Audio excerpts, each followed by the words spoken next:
Welcome to A Word of Hope. I'm Brother Edward coming to you from Madison, Wisconsin on Saturday, September the 2nd, in the 21st week of Ordinary Time.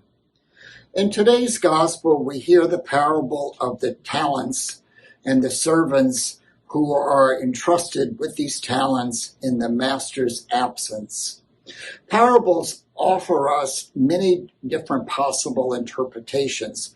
They're kind of stories to be retold and reinterpreted. And this is the third parable we've received from Jesus in this text, preparing us for the end of time. One way of looking at this parable is a foreshadowing of what is to come in terms of Jesus' mission. We know, as we look forward with the knowledge we have, that Jesus will leave the disciples. At his ascension, he will return to the Father, if you will, a journey to the Father. But he gives the disciples, the apostles, gifts so they can continue on the mission of salvation. And those are reinforced at Pentecost by the Holy Spirit coming among them. And what Jesus is trying to teach us in this parable, that everyone is not gifted in the same way or the same amount. Some of us are more gifted than others.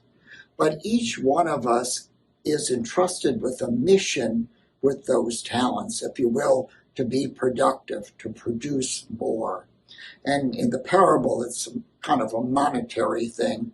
But in the mystery of grace, the gifts of the Holy Spirit are not so easy to measure in that sense.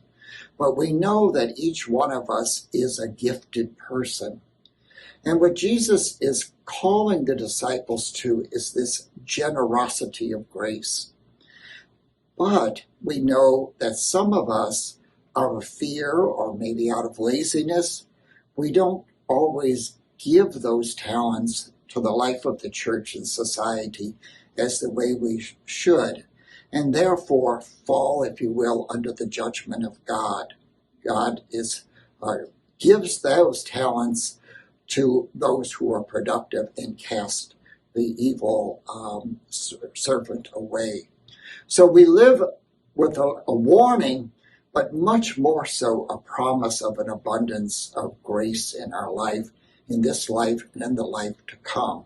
If you doubt that, think of times in your own life when you have been generous, and the gratitude received for that generosity far outweighs the gift you gave.